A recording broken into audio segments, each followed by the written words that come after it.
Okay. Yeah, you want me to wait for me, or I think we start with that, or okay. All right, so 7:47, we are gonna come back from our short little break. And we are going to have a presentation by Glenmore High School. Welcome. You didn't bring the marching band? Sorry. You're always the star of the show. Until tomorrow night.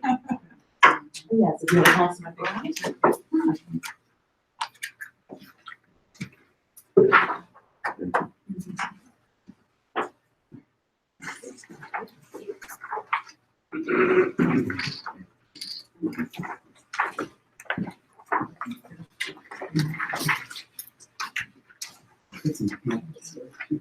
Yeah, some things that will be other informational items that you can refer to in there.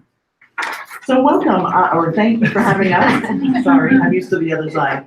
I'm Elise Gary, the principal of Killingly High School, and this is Kevin Marco, our director of athletics and co-director of counseling, school counseling. So next year we may have the other half of the co-director of counseling, as Kevin transitions out of that role a little bit and into different roles for us. So we just wanted to share with you some information. We're going to be super quick because this is probably going to be very similar to your Woodstock presentation in terms of the types of data. We try to keep it similar so that it would be comparison for you or just informational.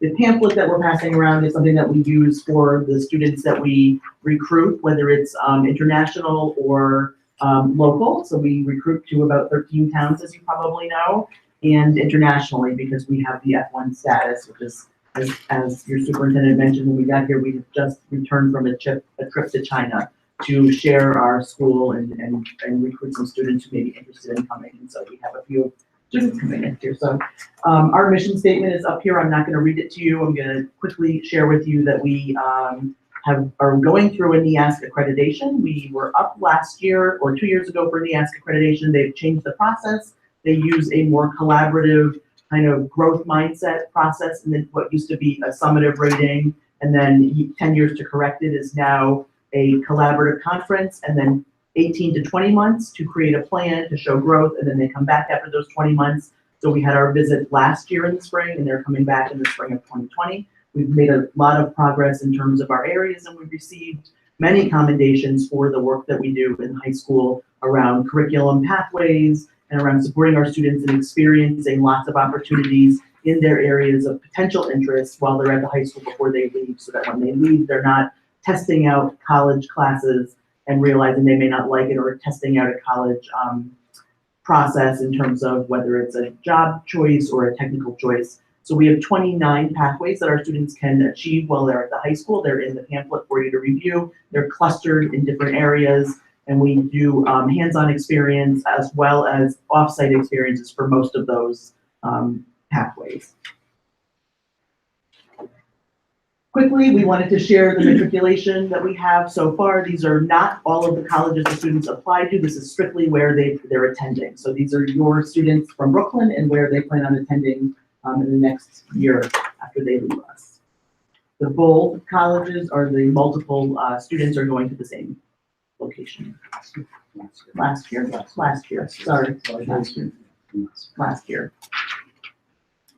Additional matriculation facts.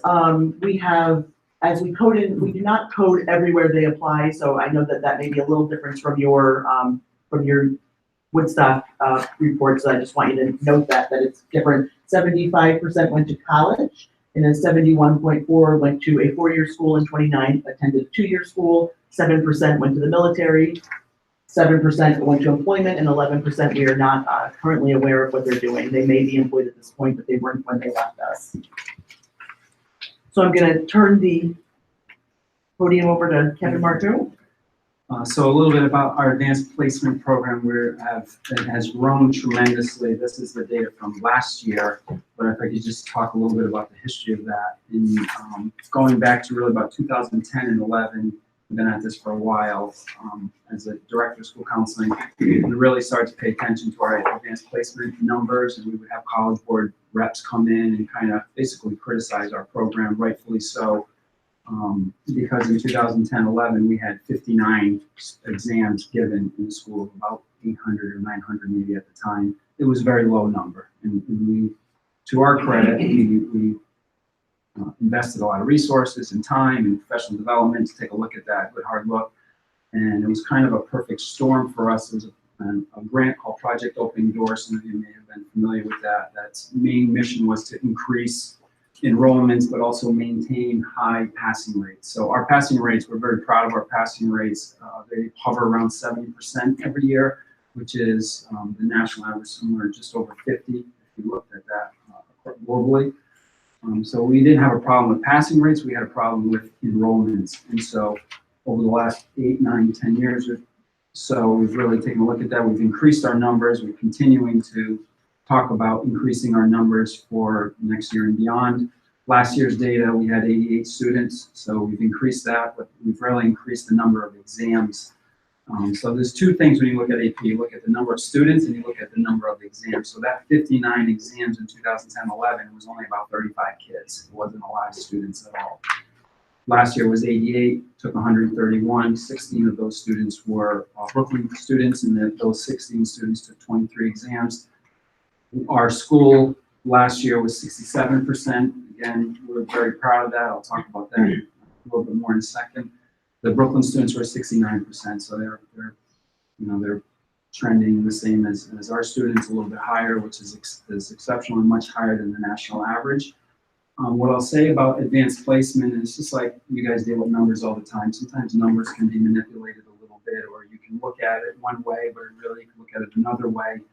When we share with you our numbers and anybody, our passing rate, our numbers are 100% accurate, and that's not to say that other schools are not accurate. What I mean by that is because one of the things with Project Opening Doors was they wanted to see kids take the course, but also take the exam. Our students, our Board of Ed made a commitment way back then to pay for all our students to take the exam, which is now I think it's $94, I think it is this year. And so when I say 67% of Killington High School students scored a 3 or higher, that is 100% accurate. I think actually we had one student not test last year for medical reasons. She was out the rest of the year, so almost 100%.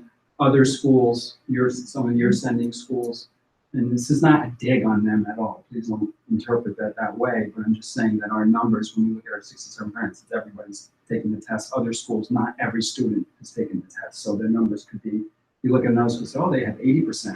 Well, it could be a little bit misleading. So I just wanted to drive that point home. We're very, very proud of where that program is currently. So much so that College Board, again, they come in and we've been a College Board, I forget the award that they gave us a couple of years ago for significantly increasing, but also maintaining our passing rate. So we're very proud of that. Our next slide is about, so in addition to, as you know, AP classes, if you pass the course, those are eligible for college credits. Depends on every college has their own policy. Some take a 3, some take a 4, some take a 5, some take none. I think that would be the valuable data to collect. Yeah, I would love to see how many actually use them and transfer them into their college of choice. right. And we have that, not in here, but I do have that. You do? Not by I would love to Brooklyn, see but that. yeah. We have, I don't know where my slide is. It's not. So the next slide is the college credit earning, not just AP.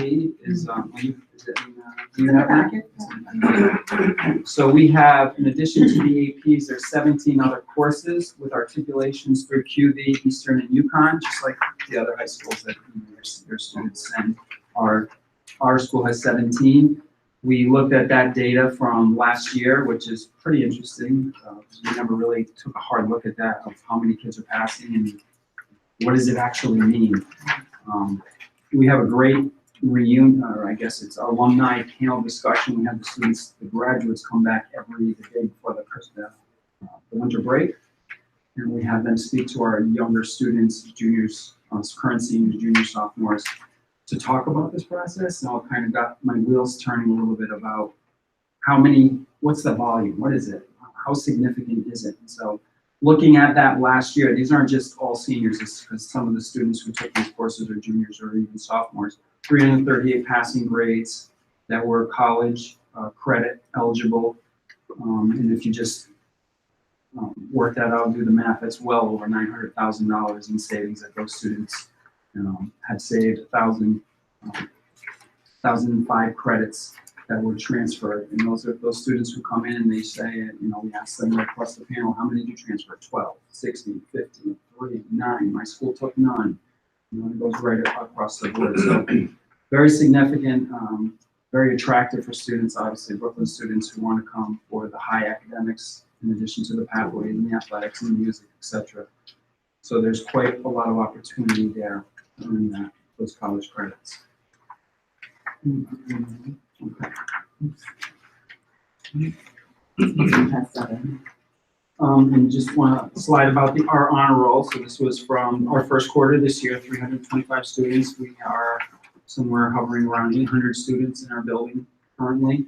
So 325 made first quarter. 51 of those students were Brooklyn students. 9 were high honors, 9 first honors, and 33 in second honors. So doing very well in producing. I'll say from just it's not really in the slides. I know many of you, and you know that I've been at this for a while, recruiting students. I can tell you that when it's almost like Christmas when we get the letter from Patty that says how many Brooklyn students are coming. It's been a high priority of myself personally to keep or increase those number of students because they do make significant impact in our building for sure, athletically, academically, socially. You made a significant contribution. So we thank you for that. Okay. So I'm going to share a little data. I'm not going to torture you with reading it all because I know that you see SAT data in other places. I want to just sort of trending overall. Our Brooklyn students do very well in the SAT.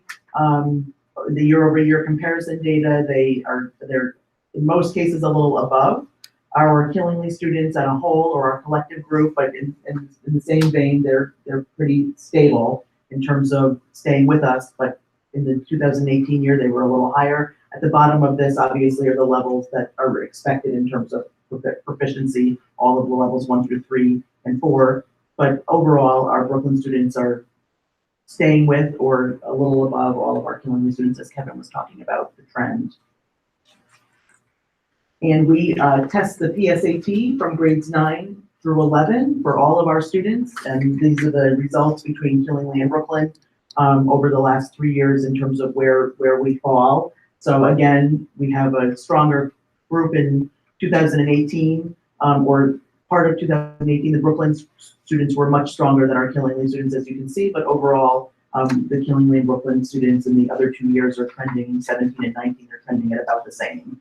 Right now, we do use the PSAT as a comparison and a predictor for the SAT. We also use the PSAT data for all of our students heading in. They take it in their 11th grade year in the fall, and we use that data to do SAT prep for them during the school day. We have extended advisory twice a month for all of our juniors, and all of them participate with their test proctors, which are teachers, usually a math teacher and an English teacher, in their test group at least every month, if not twice a month, until we take the SAT in the spring, so that they're in their test setting multiple times. They're having that test prep with their person, and we're using Khan Academy, which is directly linked from their College Board and their PSAT scores, to create a prescribed program for all of our students to use on their iPads, either at home, which we encourage. I leave weekly messages for parents to beg them to get their kids on Khan Academy before the SAT, but also so that students can have that prescriptive experience in terms of what they were weak on in their PSAT, that we can prepare them for the SAT. So we don't have any after-hour preps, SAT preps. We usually don't see students sign up for that, but during the school day in an activity period where everybody else is doing something, the 3 other grades are doing presentations or whatever, we have the 11th graders in an SAT prep from the fall until we test, which we tested last week, 2 weeks ago. So that's how we use our PSAT data. And I'm also not going to torture you with the next gen accountability results. I wanted to just share with you what our results were right now. We have been working very hard on obviously increasing our ELA and math scores. That is coming along. Math is lagging a little for the Killingly from a district perspective, but we do have a lot of strategies in place. They just adopted a new math program at the elementary school I was in an elementary school 4 years ago in Killingly, so I watched that adoption. And we're seeing some trends coming up that are going to be looking much better. We have work to do. Chronic absenteeism has been a problem, which is a significant problem for our students in Killingly that we worked very hard. We actually send out an attendance bus to pick up some of our students. After they don't show up to school, we target them in terms of identify students that need that support. We call the parents and we actually send a bus out with a social worker to pick them up. That has helped us to increase. So we're sort of creative in our problem solving is my point of sharing that with you. And also, just access our physical fitness and our 4-year graduation rates are huge goals for us. And we continue to support those initiatives in terms of making gains for Killingly across the board. And lastly, we have some highlights for you that we just thought were kind of interesting tidbits of information that you might like. 79% of our students from Brooklyn spent all 4 years at Killingly. 7% went to Woodstock for their freshman year and transferred to Killingly for the rest of their high school experience. 4% started at Ellis. 10% moved to Brooklyn during their high school years and chose to come back to KHS or stay at KHS. And 100% of your students have graduated. So we actually have two requests for transfers now from Woodstock, from a freshman and another student to move to Killingly now. So. And do you allow that during the year, or do you make them wait till the end? Because we've gone back and forth with that. We do it based on an individual circumstance, based on what the student needs are. We don't know what the circumstances around that, but we try to support the student as best we They can. need to get out now. Yeah, we really do try to support them, but we do have a conversation with the guidance staff and the parents because we really need to know transferring credits from a 4x4 to a regular year-long class is very challenging, and we don't want students to lose any credit opportunities. So it's usually it's certainly a shell game for us in terms of how we support them, but we don't want them to be in a situation that is uncomfortable for them. So you will take them. We will. Yes, the fact that it's after October 1st means nothing Yeah, I to know. us. That's just about money, doesn't it? Absolutely. Yeah, absolutely. So thank you very much. We appreciate you letting us share this with you, and thank you. Does anybody else have any other questions for the Killingly staff while they're here? So, How many students do we have going on Killingly for next year? 32. You should know by now. 32? You know that? Well, I know that the 32 is the minimum. Yes. That you sent over to us. So I want to say it's about 30, might be 33 when I came a couple weeks ago to There might be register. some still waiting for acceptance. Yeah, the whole Ellis thing kind of shifts kids back and forth both ways. But I believe it's 32 is the minimum for next year. And your class is bigger. Your class is bigger this year. So it's good. Do you have data on how special education students do at Killingly that are from Brooklyn? We did not bring that specifically, but we can prepare it and send it over to you. Absolutely. We'd be happy to do that. And you'll want data on credits. Yeah, so the AP, I was thinking as the AP though, it's, I can certainly do that. It's specific to the school though, the college, so it wouldn't matter. I mean, not that it's not a valid question, don't get me wrong. Yeah. But the fact that, I mean, Dartmouth, we just said the kids at Dartmouth who had 5 AP 5s, and they took Zippo. Right. So it's Exactly. not a reflection of the AP program at Killingly, it's Dartmouth's No, I policy. understand. Yeah. That's so- what I meant. but yeah. Overarchingly, it would be nice to see a review of that, Mm. what is actually transferable. And On the overall, whole. what we do know is when we have that panel, the student panel come back and speak to our other students, our juniors and seniors, we do know that the experience of an advanced placement prior to going to college prepares them for college. Yes, And agreed. that's what we hear. Credit, no credit. Yeah, over and over, we hear Yeah. that was like the best experience was taking super hard classes because when they get to college, Yep. it's not that challenging. So that's what we're grateful to hear that for our kids. Thank you very much. We appreciate it. Thank you. And if anybody ever wants a tour, let us know and come by and we'll give you a 7,000 step tour.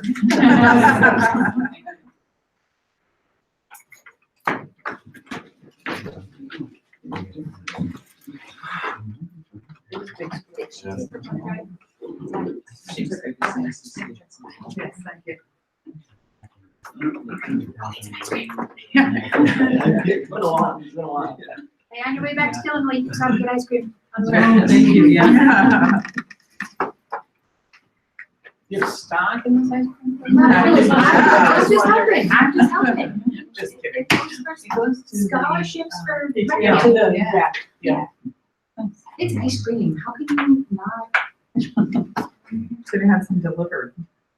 Yeah. Got ice cream sandwiches we could all eat now. Make a mess. All right, Mrs. Buell, I think we are still in communications and correspondence. We are? Mr. Lodi, I think it's where we're at. Yeah, Where are so, I just want to acknowledge that Mr. Wayne Logie had, made a donation to the school.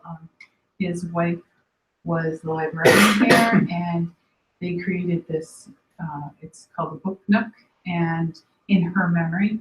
And so he donated kind of a fresh supply of books to, staff. Oh, she was, sorry, thank you. And so he created a book nook in her honor. Thank you for telling me that. So as a kindergarten teacher, she, was invested. So what was interesting is as we made a modification to our library and the book nook became more prominent right in the entrance. And so he was thrilled to see the book nook right there. And Mrs. Darian does use that area for her, especially her little preschool kindergarten, where they sit on that carpet right by the book nook. So it meant a lot to him, and it means a lot to us that he continues to support us, through those donations. So I was there the day or two after she'd gotten all of the books in, and it was just very exciting just to see all of the books. yeah, and I think the kids, they see it, they get excited about it. So it's nice. Next, I'll just keep going along. The Mcgary Charitable Trust, I met with Patricia Morgan. I think I communicated out to the Board of Education and the Board of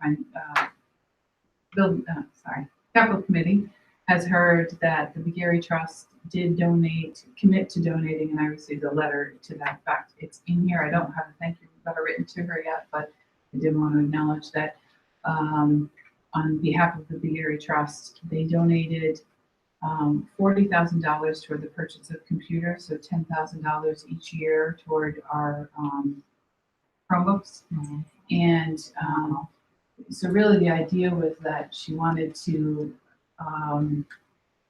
increase the likelihood that we'd be able to make that transition to the one-to-one environment for next year at the middle school by helping to offset the cost to the local taxpayers. So it's very generous. I think they're very generous to 13 area towns, and it's wonderful to see this.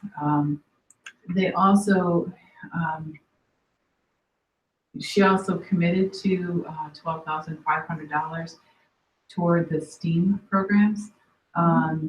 What had happened is when I was going to meet with her, so last year I had met with her and we talked about the STEAM program. She supported that. She had given us money last year. And so mostly she donates, or the organization donates, $5,000 a year toward enrichment field trip activities to offset the cost of trips for our students to get them out or to bring things into them.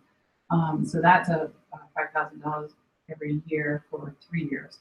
And then, so last year we were talking about the STEAM program, and so I went with some requests from the two STEAM teachers, the elementary and the middle school, and they said, what would you want on your wish list? And so one was more conservative, one was more liberal, and she took both lists and she approved the whole thing. Wow. So, and has committed the funds for January of 2020.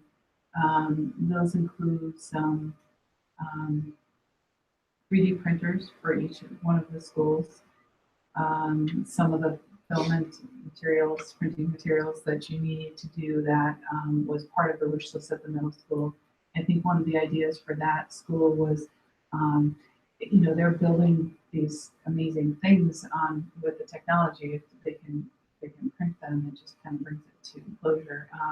The other thing is that there's a chess club at the middle school. They've talked about kids creating chess pieces to be used as, and then printing and using them for the chessboard. And then, so that was a similar request for a printer at the elementary school, but also to create a greenhouse at the elementary school. And there's also a possibility, kind of, Mr. Kader is exploring the possibility of using aquaponics in the greenhouse. So he's got a nice space just outside his window where, you know, you would see and monitor the greenhouse. And so they were very excited. So yeah, it is great stuff. Very good. So again, we're very appreciative of the generosity of the community. I mean, there's so many people that bring in and contribute to the education of our students. It's amazing. So. Any other correspondence that we missed? I don't think so. Brooklyn's Best. So again, you know, for the purposes of anybody that might be listening, really this is an opportunity to just highlight. So there's so many great things that happen here on a regular basis that we couldn't include on the list, but it just, what I do is I send the reminder out to the administrators and say, give me some Brooklyn's Best, so celebrations really. So at the elementary school, the school readiness grant has been accepted to be submitted, so it goes through a process, goes from the community to a school readiness council, which now we belong to the Northeast Early Childhood Council, and so that's the governing body for the school readiness for 7 towns. So our grant was accepted and is moving on to the state level. Girl Scouts will be starting the Gaga Pit soon. I think they had hoped to start on the Saturday before Easter when it was raining terribly. So they said, we're going to wait a little while, and I said, that's good. Maybe this Saturday, I think they're looking at. Edie said that possibly this Saturday. Okay. The interview committee, so at the elementary school, they put together an interview committee. I know the middle school did too. It's not listed as they're under the Brooklyn's Best, but you can see Sarah Crowlett, Kristen Saracen, Charlene Barber, and I know, does anyone know how to say that name properly? Olfie Hayslip, who is a parent, and then our 2 administrators will be in the process of hiring 2 new candidates for our open positions. And then pre-K registration went very well, lots of kids and people here. And then grade 2 has held their after school math club to engage and excite students. I think I mentioned that last time. It is really exciting. I wondered if we might want to ask them to come maybe to a meeting and share a little bit. It would be kind of neat for you to see the kids, and maybe they could share, maybe even just pair up and share a game with you that they've been using. So I'll see if the second grade teachers would be able to do that. We'll have to do it right away. So we can Get them in bed. Yes.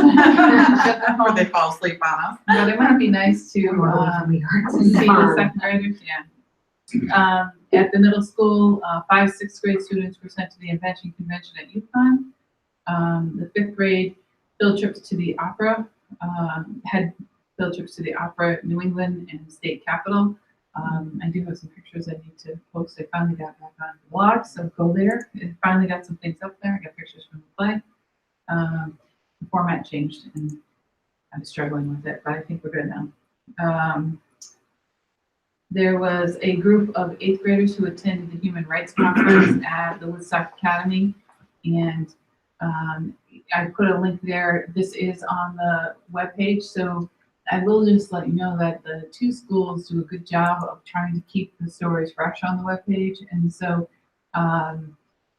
Glenn Lessig was one of our teachers, and he will remind us if they're getting stale. He'll say, "Okay, so still was." Yes, Oh, that's yeah. great. So, you know, he does some of that kind of in his retirement. So you can see that there are things that happen, and they're very good about posting them. So, you know, check out that website. We do try to keep it active. And, 5th grade students cleaned up the trails for Earth Day. So, Dawn's behind the school. yes, yeah, so good things going on. All right. So administrative reports, current budget balance. Current balance report is included. As you know, we're still in progress. This report clearly is not accurate yet. I continue to work with the accountants on this, and we are making progress. It's hard to tell on this balance sheet, but we are making progress. I'm feeling more comfortable with the numbers. I'm comfortable that we're gonna end in the black, and I just don't know what that number is going to be yet. I know that the Board of Finance would like to have a number. I'm not sure that I can calculate that yet. We do, and some of the variables that happen with that are retirees and calculating the retiree payouts. And so when teachers inform us early enough, then they can expect at least half of their payout if they have one coming at the end of this school year. Sometimes we'll pay more than half. It depends on what we have, and so I'd like to not carry over that debt. If we can do that in this year, I'd like to be able to take care of that in this year. So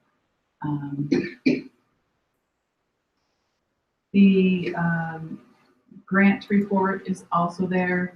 I continue to just draw down the funds for the grants. The people that are managing grants, Readiness, IDEA grant, are aware of the timelines with spending the funds that need to be spent down. Most of the grant funds are used for salaries, so it's just built into the salary projections. And just keep going. Yep, I was gonna say my high school tuition is in Oh. Yeah, look at that. It looks the same. I'm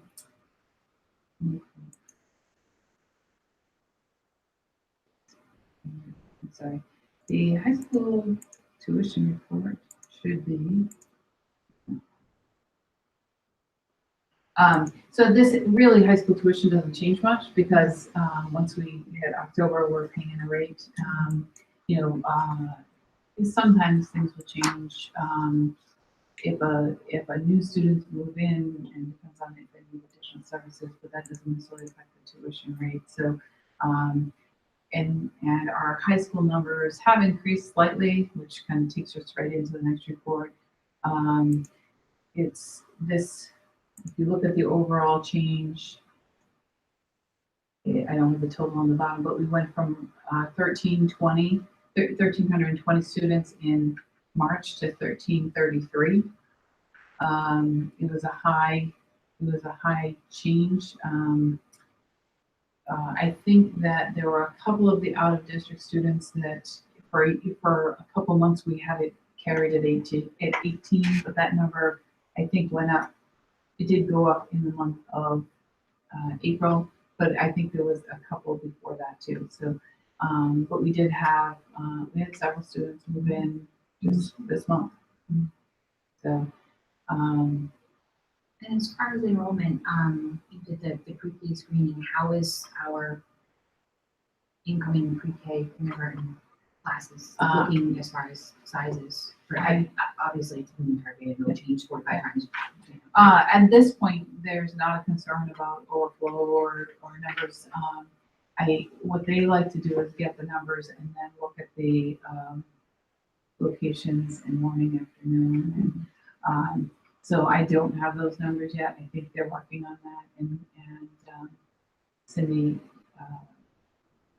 McCallum really creates a map and pinpoints them and divides it sort of the most logical way for transportation purposes and ease of transportation. And again, we look at 3-year-olds versus 4-year-olds and 3 days, 4 days, Are we looking at a lot of new kindergartners that we didn't have? I think we're on track. What we anticipated is what. Unless this year is somehow different from other years. I don't think they'll have a very accurate number on preschoolers until August. Usually. They come August down, they come 27th, out of the when winter. school starts on the Yeah, 28th. all of a sudden they realize that summer's over. Oh, yeah, so it's school now. And, certainly if anybody knows parents that they should just come in and register anytime, even though that window's open, are closed now, we'll take them whenever they come. We're not gonna create a waiting list. Not yet. Not yet. So, I don't know that we need to, really the only reason we would is if we can't accommodate all the students with the staff that we have. And so either we ask for more money to create another section of preschool or we have wait lists. And so last year, as you remember, we did have a wait list at the beginning of the school year. So I remember we had about 4 or 5 kids, I think, on the wait list. We waited until we saw if those kids really showed up to school, and by the time we were a couple weeks in, there was nobody waiting. So, yeah, Good. yeah. Things change. Sometimes if the family gets in a 3-day-a-week slot, or they really need 5 days, they might say, that's fine, I'll pull them out and pay for their preschool in a different location, that creating an opening. And so we did have a couple of people that we had put, a call out for, so maybe they were on a wait list, and we said we would get back to them. And so when we offered a slot, we did not hear back. So, at that point, we don't have anybody waiting at this point, Good, well, or that's good to know. shortly after the start of the school year. Any committee reports?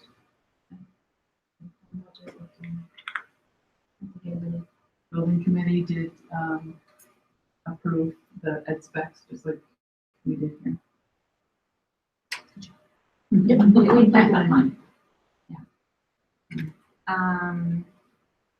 What's that again? No meeting this month. This one? EastCon, we met last night, and really the biggest issue is, of course, budget and closing out the fiscal. Right now, it looks like there's about $150,000 deficit, which is a result of 2 transportation agreements with 2 towns and pulling out. So we're trying to mitigate that. EastCon has started to structure similar to the academy and other boards in terms of having a finance committee, a building and grounds committee, administrative executive type committees.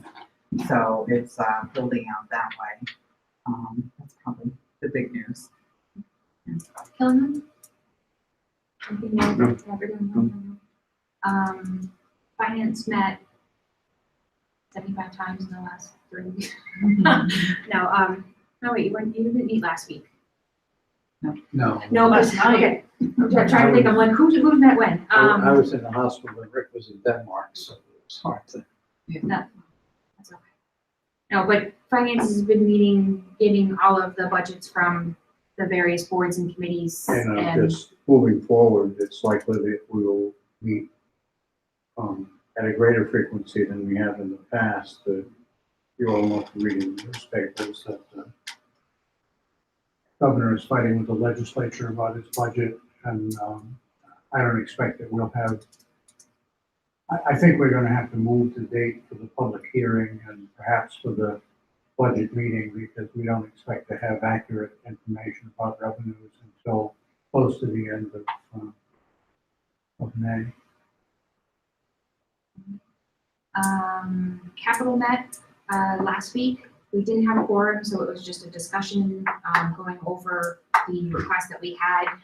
We have a meeting tomorrow night to tear down the list or order the list of what we think is the importance to present to Capital's going to be presenting to the Board of Finance on the 1st of May. So that can complete, I think, all of everybody who has to present to the Board of Finance for them to start to mull over and make decisions. As far as that, anybody else? Any other old business that we had to go over? Just go back on, did you give, or did the town give recreation, Melissa's name? Did you get any letters from recreation? I did give it to Mike. I will see Mike tomorrow. I did give him Which always that, But I think it's an appointment that has to come maybe from the town because of an actual member. she has to be sworn in, but I gave Mike and Bucky all this Okay. information. Okay. All right. But I'll see at least Mike tomorrow. And when So- does it meet? It was Mondays, but what Monday? I think it's the second Monday. So I'll double check with Mike, because I had gone in to see him at work. I think May is right, selectmen have to make the appointment. The committee can't appoint people to its own body. If we were just sitting in Right, as a good for them. liaison, but it's an actual voting Voting, member, yeah. so I think that makes it. I will double check with him Okay. tomorrow. Okay. Because the capital meeting is after the board of selectmen, so I can ask the selectmen and then also ask Mike. Any other old business? New business, we have a first read on policy. So yes, when we had the school lunch review this year, one of the findings was that our Board of Ed policy 6142-101 did not include the language, and I'll show you this language about other school-based activity to support wellness. And so it's about water. And so it's something that the state audited and found that we needed to include in our policy. I took the language that they said to include and I inserted it. And so on this copy that you can see on the board or on your computer, you can see this is the only change to this policy that I believe needs to be made in order for us to be in compliance. So this would be considered a first read for this policy. And then we would come back. We do have, so one of the things that it talks about is the availability of drinking fountains. So it said, if you don't have it available, you will have water in jugs and cups. And so we do have drinking fountains in both of our cafeterias. So I just slightly changed it to water cups and jugs will be available in cafeteria if a drinking fountain is not available. So it's like if it's broken or that we would have water cups available. And then it just talks about allowing students to have water bottles and really kind of encouraging that hydration. So I understand they get like a count of three. Somebody counts 1, 2, 3, 4. Next. Oh, at the fountain? Well, probably, otherwise they'd probably be Well, there all they day. do. So keeping them. I'm taking a bath in there. Right. So, because I know when we added water bottles to the cafeteria and they did it for the staff, they found the students buying them, and then we had money, it created more money, and I kind of have a problem with us making money off of students because they need water. Right. I think many kids, I would say majority of kids bring water Water bottles. bottles, Yeah. So, I think all teachers support that and encourage that, so, Well, yeah. you don't lose the instruction time of the kid having to go out to get the drink to come back. You know, and later distracted time, on the 20 way. kids stand and drink out of a Right. bubbler, it's Yeah. quite a bit of time. And it's just healthier, I think, not to be drinking out of a bubbler. Yeah, I wouldn't. Try not to think about Thirsty. You have big kids now. Yes. I know, there's They no have different others. germs. Right. So I guess we'll come back at the next meeting and, approve this. I don't know if there's any comments. Seems pretty straightforward. I'm not sure why we can't do it right Yeah, now, we'll but just that's all approve it right. now. Right? It'll be fun. Is that okay? Yeah. Okay. I make a motion that we approve policy number, is it Six the one number? four 2.101. 614.201. You got it. Whatever. You got I'm it right. retaining. There it is, 6142.101. Yes. Who seconded? Second. Oh, Melissa, good job. All right. Any comments, questions, concerns? All in favor? Aye. Thank you. Now I can submit it to the state. I was gonna say, I've never approved one of you. Whatever that number was. She just had the best one. I know, sorry. All right, so we've got a request by Yale to conduct a student research. Yes. So I saw this. so there's a lot of information. I don't think we saw this already. I may have sent it to you just to share ahead, but. I felt like as a parent, I Yeah. should, but Oh, you think you did? I saw something, I saw something. I don't know. So we've had other, Research. Research, yeah. Colleges. so there was another research project. So this research project is from Yale Social Cognitive Development Lab. And so what they're looking at is how do students adapt to their social environment. And so just like any other research project we might choose to do or allow to occur in our district, it would be strictly voluntary. Parents would be provided this information, they'd have to provide written consent. And so parents would be given the parameters of this type of research. So it's interesting that the last research project we opened up, there were several parents that said yes, they wanted to allow their child to be part of that. I do think that Yale is doing a lot of work around social emotional learning and cognitive development. So I think that it's probably aligned pretty closely. We have many districts, we're not part of that, but there are many districts that are participating in training through Yale around how to support students. I think that we do know that in our schools, not just Brooklyn, but widely, that we see more and more students that have kind of social challenges based on some of the things that they may have experienced. And so I think the work that Yale and other people are doing in this area, and yeah, Dr.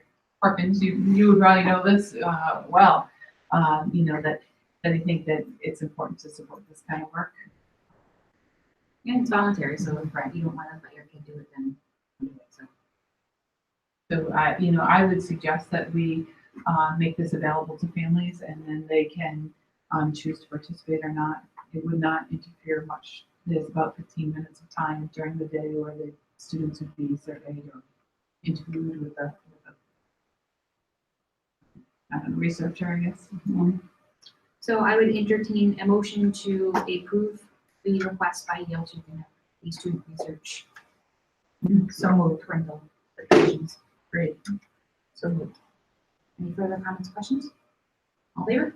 Aye. Thank you. I'll follow up with them and let them know. Ms. Decker-Roman? Yes, I'm just gonna find my paper version. So you have a copy of it.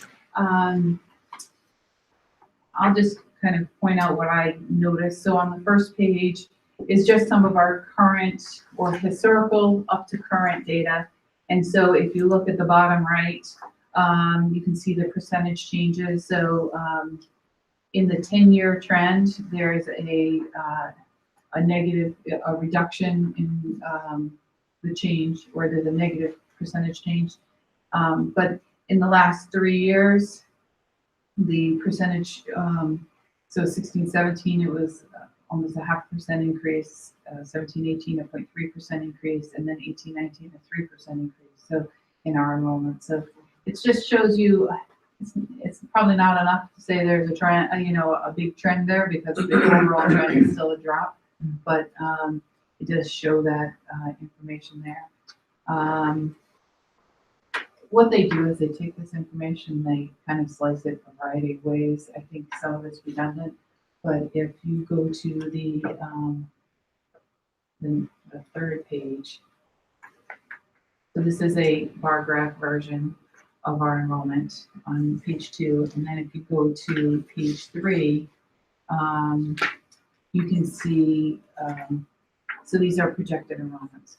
So they show a 10-year projection on the third page, and the pages aren't numbered. And Mr. Otto, I think you have 2 copies of this, and because they're blended in there, you have a paper copy, and this also has too many pages attached to it. So the third page in here shows the 10-year projection, and in a 10-year projection, it shows an increase of about 8 students over 10 years. So I would blow that out of the water in 1 year. right. So I think that my big takeaway from this is that, well, so it's interesting. What's that? That we're not losing enrollments. Right, and that is pretty stable. Yeah, which is unusual. Right. In comparison to districts in this region. Right. And so they do collect, births and housing information when they make these projections. I But on think, a 10-year look back, we're still down. Right. Yes. Yes. yeah.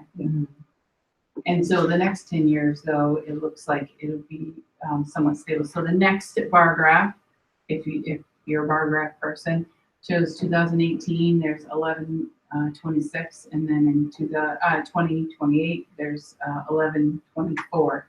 So, okay, so the top graph enrollment projection by grade shows a plus number, and then the percentage changes shows a -2. So I don't know how accurately this predicts, but it does give you some number. I would urge you, if you're gonna use these numbers for anything, that you check them. If you look at, well, I don't know what it's, I guess it's supposed to be page 2, where they show in the little box on the bottom, change of minus 0.2%. That's the summation of the changes over all these years. If you just take the, what I think most people would do is just look at the average of the years up until now and the average of their projections. It shows us growing from 1,230 to, well, it doesn't show. If you add those numbers up and do the arithmetic, it shows us growing from 1,230.5 students to 1,245.4. Not a big deal, but it's 1.3% growth, not Right. 0.2 -2. negative. One of the things that's interesting is that when we submit the grant to the Department of Administrative Services for the work project, we have to submit an enrollment report. So it's just kind of, it was timely that this just came in, and it's just one of the things that NESDEC does as part of our membership.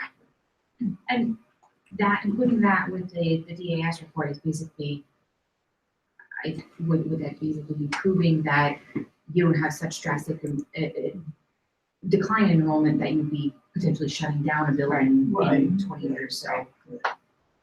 So our enrollment data is, I think, good for the project. Right. And- It looks stable. Right. Very stable. And I think that's the point on this next line graph there. You can see the historical data and the projected data are looking pretty level.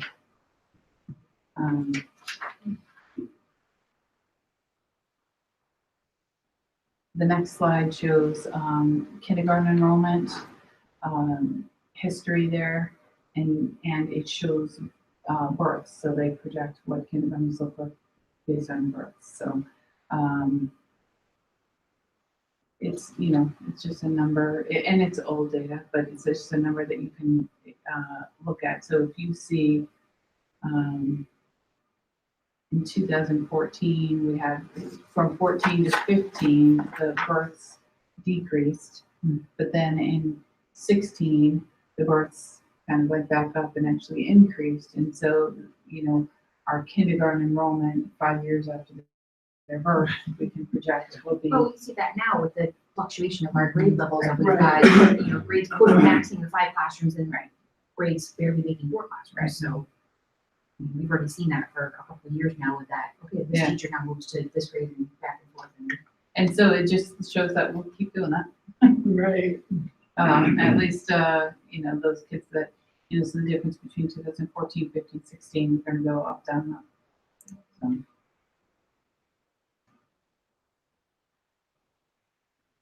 Here they're showing building permits listed and enrollment history. Again, trying to take some of this data to make some projections on our enrollment.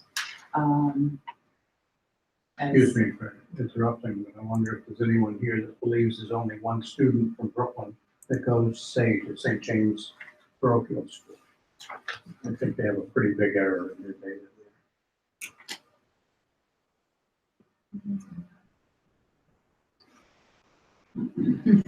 And there's probably more than 2 homeschools. Right. Yeah, I would say that now. That would be true. And so your slides go on to number 8, but it's a repeat of the first. The whole packet is 7 pages, not 14 pages, so, it read through twice, and I realized that after. Interesting, huh?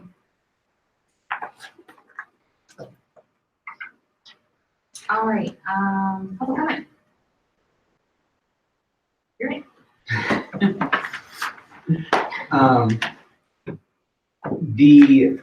It's more of a request, I guess, about posting the updates for budgets.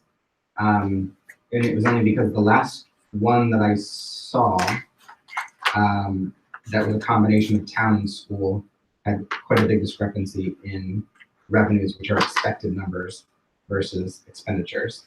So the expenditures were quite a bit higher than projected revenues, which For the town budget or for the school budget? it was a combination of the two, said for budget year. So I don't know whoever prepared that sheet. We would have town stuff though. Okay. So for the school side of it, I'm just wondering whatever's the most updated one, if that could be like reposted somehow, because there's now multiple copies and then this other page that was shared. So I'm just gonna, do you mind if I just show it since it's live? So on our Brooklyn Public Schools webpage, under announcements, you'll see that the latest budget documents are all here. So my question about that one, because I found that earlier. So has that been updated since the presentation to the Board of Finance, and is there like a schedule for updating as the things? So it was updated Okay. based on some of the, when we talked to the Board of Finance, they said drop off 17, 18. And so the information on 17, 18 is dropped off. I actually have updated books for you guys, just so you, and I think I put that in here. So edits made, after the Board of Finance meeting. And one of the things that I think I shared this at the Board of Finance meeting was just kind of I had put it at the end of the presentation, but I moved it to the front. So if someone's actually didn't get to the end of the document, they might see some of these, what this budget has in it.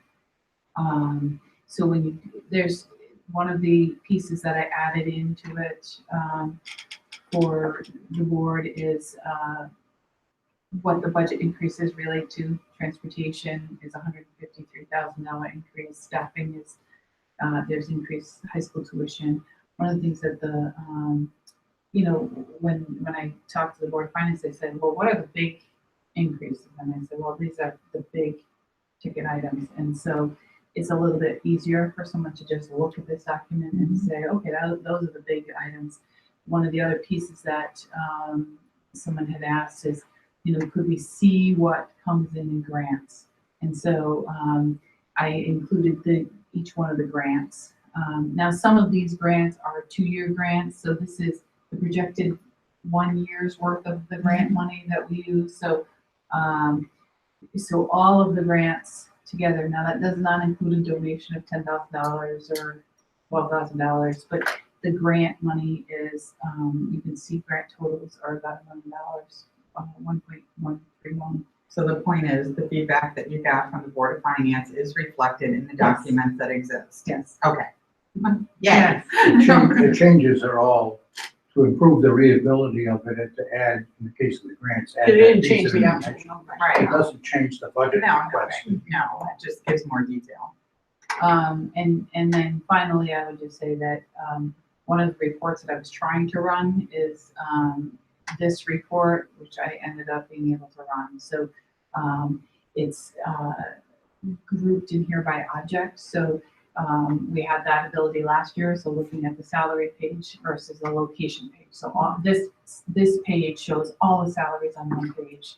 And then before you go into the location, so the location information is still in there. I will give you your little books. I did find them just in a little home. For me, it's easier to use it that way.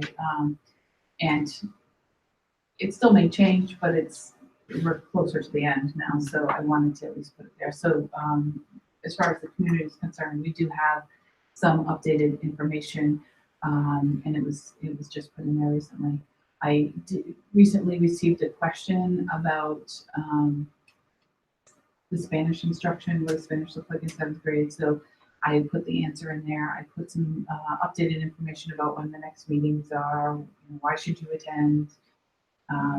So I do try to use this forum to, for anybody that can access that. I also answer the phone, so if anybody wants to call me, I'll answer any questions. Any other public comment? I'd just like to, this time of the budget year, we deal as much in gossip as anything else. And latest gossip from Hartford within the last couple of days is the legislature is unwilling to implement the reductions in ECS rates that the governor has proposed in his budget. And so the gossip around the legislature is that we'll get just about what we got last year for funding. The governor's budget, as you may remember, shows us receiving about $183,000 less than last year. On the other hand, the governor has promised, it's not part of this year's budget, the governor has promised that in next year's budget, the old 25% contribution towards teachers' retirement will be back. So That's not going away. that's That's never going away. It's always gonna come up, don't you think? Yeah. well, it's going away for this year. Well, I mean, the fact that it was introduced, it's gonna keep, at some point, we're gonna start absorbing some of They that. just don't have the money. Right, I mean, it was just laying it out there last year.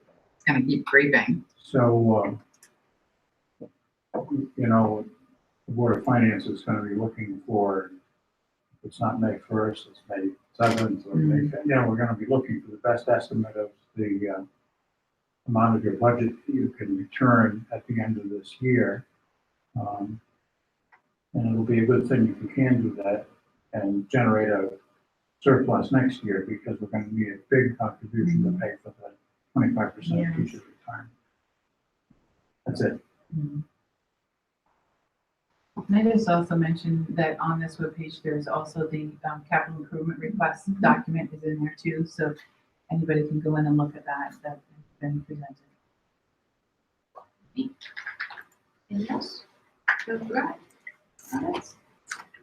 At 8:50, I will entertain a motion to adjourn. Anybody? Go ahead. Who seconds? Second. Joan, all in favor? Aye. Very good. Thank you very much. Still time to get to ice cream. Yes. If you speak 10 minutes. Was it 10? 9.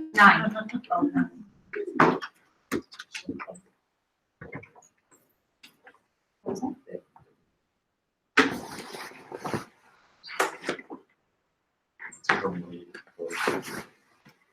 That's. Isn't it? There's no way. You can think about the names like that, please.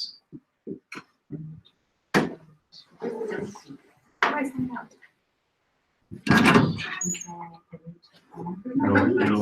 One from. Thank you. I swear to God, people can do that. Either showing that, or showing that. The kids, as long as you're signed out. Yeah. Thank Good night, you. everyone. Good night. I'm gonna put some out on the counter. Thank you. Thank you.